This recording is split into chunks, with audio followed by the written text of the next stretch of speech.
भाई कौन था इधर बेटा, इधर आइए, दो भाई बहनों।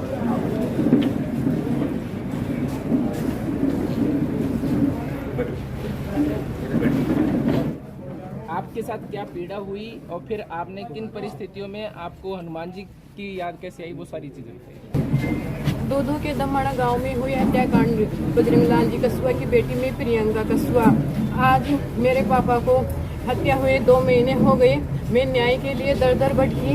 मैं दूधू थाने में ग्रामीण एसपी राशि डोगरा जी के पास न्याय की पुकार के लिए गई, तो वहाँ पे डिप्टी दीपक खंडेलवाल जी ने मेरे को दलील किया और मेरे को धमकी दी, मेरे परिवार को रोड पे खड़ा कर दिया। मेरी पुकार नहीं सुने। मैं सभी को न्याय के लिए पुकार चुकी थी। अब बेटी को न्याय नहीं मिल रहा था, अपने पिता का इंसाफ नहीं मिल रहा था, तो ये बेटी आत्मदाह करने पर मजबूर हो गई थी। लेकिन फिर मैं सोची कि अभी बेनीवाल जी साहब जी अभी इस राजस्थान में न्याय दिलाने के लिए तैयार हैं, तो मैं आखिरी पुकार के लिए बेनीवाल जी साहब जी को पुकारी कि इस बेटी को अब आप ही न्याय दिला सकते हो।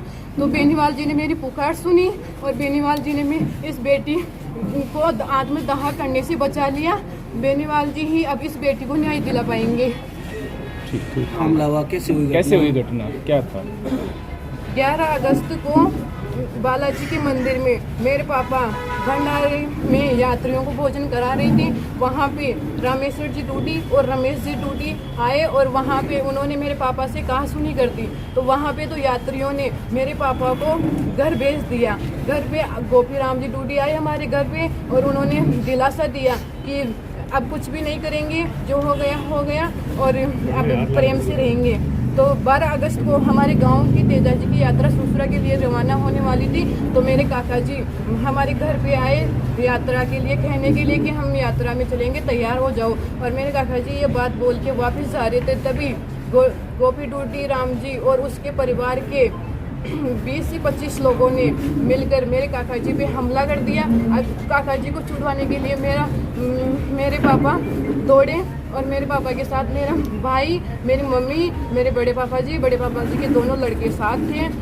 तो उन्होंने मेरे पापा को जानवरों की तरह पर्सियों, कुहाड़ियों, सरियों, लाठियों से काट के हत्या कर दी गई। मेरी माता जी का पैर उन्होंने काट दिया, मेरे भाई का सिर काट दिया, मेरे बड़े पापा जी का सिर काट दिया, मेरे बड़े पापा जी के छोटे लड़के का सिर काट दिया, मेरे बड़े पापा जी के बड़े बेटे का कान काट दिया। अब बताओ, मेरे पूरे परिवार को वो बर्बाद करके चले गए। आज 2-2 महीने हो गए, फिर भी उनकी गिरफ्तारी नहीं हो रही, तो ये बेटी क्या करेगी बताओ? मेरा पूरा परिवार बर्बाद हो गया, मैं आत्मदाह नहीं करूँगी तो क्या करूँगी? हनुमान जी, इतनी जो पीड़ा सारी सामने आई है, इसके बाद में अभी क्या कुछ आपके सामने आने के बाद क्या आगे मूवमेंट होने वाले? देखिए, जब ये वाकया हुआ था उस समय मेरे संज्ञान में मामला नहीं था, मेरे पास कोई किसी तरह की बात नहीं आई, ये गुटों का झगड़ा और इस तरह की बात थी। लेकिन 3 दिन पहले जब मैंने बिटिया का वीडियो देखा, मेरे नाम से कह रही थी, तो मेरे पास किसी ने भेजा और मैंने इससे बात करी। मैंने कहा बिल्कुल आत्महत्या जैसे बात करने की आवश्यकता नहीं, अपना मजबूत है, किसान के बच्चे हैं, इस तरह की बात लगा, आपको न्याय दिलाऊंगा। अभी मैं खुद मेरे पुराने प्रोग्राम के अंदर हूँ।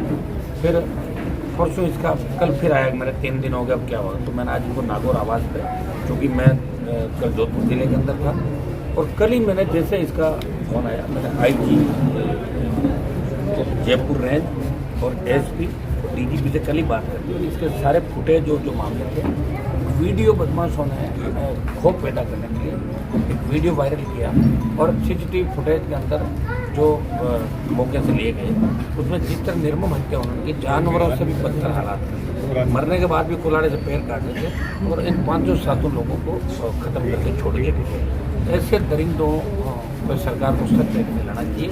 इसमें 11 मुलजिम अभी तक पकड़े गए और जो बाकी बचे हुए हैं वो मुलजिम चाहे पाताल में भी हो, वो बचेंगे नहीं, उनको निकाल लेंगे। मैं बेटे को आश्वस्त करता हूँ कि आप चिंता नहीं करें, सारे मुलजिम शीघ्र सलाखों के पीछे होंगे। तो दोबारा मैं आज वापस अधिकारियों से बात करूँ, आवश्यकता पड़ी तो मैं इसके साथ बैठना होगा तो कहीं जाके बैठूंगा। बच्ची को न्याय दिलाऊंगा। जितने दूर से 200 की तादाद के अंदर किसान, जवान, सर्व समाज के लोग आए, इनको आश्वस्त करता हूँ कि राजस्थान के अंदर आज़ादी के 75 साल बाद इस देश और प्रदेश के अंदर ऐसी घटनाओं के लिए कहीं कोई स्थान नहीं। कितना ही बड़ा अपराधी हो, कितना ही बड़ा क्रिमिनल हो, उसको कोई स्थान नहीं है।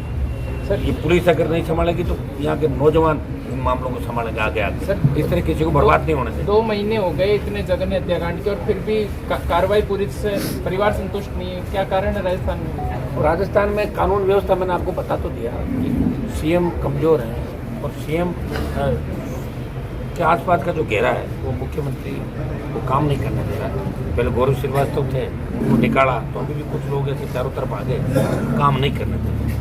सीएम को खुद को नहीं पता कि 1 घंटे में क्या बयान देते हैं, वापिस भूल जाते हैं 1 घंटे में। उनको ये की चिंता रहती है कि मेरे को हटा नहीं दे। इस चिंता में 24 घंटे दुबले होते जा रहे हैं। बार बार प्रोग्राम देते हैं, कई जगह रद्द कर देते हैं, बयान कुछ देते हैं, 1 घंटे में बयान बदल देते हैं। दुर्भाग्य राजस्थान का। और लक्ष्मणगढ़ की आप घटना देखें ना, कल किस तरह नंदी महाराज सांड को जिस तरह निर्मम हत्या की गई। अब लोग यहाँ दिमाग खराब हो गया लोगों का। पॉपुलर होने के लिए वीडियो वायरल करते हैं, आओ दम में तो देख दिखाओ हमें। मैं तो चाहता हूँ प्रदेश के अंदर एनकाउंटर होना चाहिए, कुछ फेक एनकाउंटर जरूरी है। कानून का भय नहीं है राजस्थान के अंदर गुंडों को, इसलिए कानून का भय पैदा करने के लिए अब प्रदेश की पुलिस को उठना होगा, जागना होगा। विधानसभा के अंदर शराब पी के ऐसे तो सिपाही मंच पे आ गए थे, इस तरह नहीं जागना, दारू पी के जागना। इस तरह के अपराधियों को नेस्त नाबूद करें, उसके अंदर हम आवश्यकता पड़े तो कानून का साथ देते हैं। हम लोग तो ऐसे लोग हैं जो परिस्थितियाँ खराब नहीं करते, लेकिन पुलिस कब ठीक होगी, सरकार कब ठीक होगी, ये तो सरकार को सोचना है। हम सरकार प्रियंका और बजरंगलाल जी के मामले में इनको आश्वस्त करना है इस परिवार को। आपको चिंता करने की आवश्यकता नहीं। जब मैं आपके साथ खड़ा हो गया तो आपको 100% न्याय मिलेगा। जो भी दोषी है, चाहे वो 120 भी के दोषी है, मौके के सारे मुलजिम सलाखों के पीछे होंगे और केस ऑफिसर स्कीम के अंदर इस केस को लेके और उनको कोशिश ये करेंगे फांसी की सजा उन लोगों को। और दोबारा ऐसी घटनाएं हमारे समाज के अंदर राजस्थान में नहीं हो। मैं बार बार इस बीच में कहता हूँ कि हम लोग आज भी बोले हैं 75 साल बाद जाट गुजर किसान को में जो अपने ही लोगों का खून लेने को आमदा है, खून के प्यासे हैं। हमें सोचना होगा, व्यवस्था बचेगी, समाज बचेगा, तभी तो संस्कृति बचेगी। इस दिशा के अंदर मैं मेरा संदेश देता हूँ नौजवानों को। और ये दुर्भाग्य है। और कितने बड़े तादाद में लोग, बताइए, उप मुख्यमंत्री इनके इलाके का है, ये सब उसके वोटर है प्रेमचंद बैरवा के। कायदा तो उप मुख्यमंत्री के साथ इनको बिठा के सारा मामला करते हैं, लेकिन इनको लगता है कि न्याय कहीं नहीं मिलेगा। लेकिन नागौर आए चला, मैंने कहा एक दिन रुक जाओ बेटा, नहीं आज कहा जाए। और बड़ी तादाद के अंदर लोग इनके साथ हैं। तो मैं सरकार से कहना चाहूँगा कि बजरंगलाल दसवां के जो भी हत्यारे हैं और इस परिवार पर जिन लोगों ने जानलेवा हमला किया, वो सब तुरंत सलाखों के पीछे और टीमें बना के नहीं, और टीमें बना के तुरंत कार्रवाई करें, नहीं तो हम लोगों को इसमें बड़ा आंदोलन करना।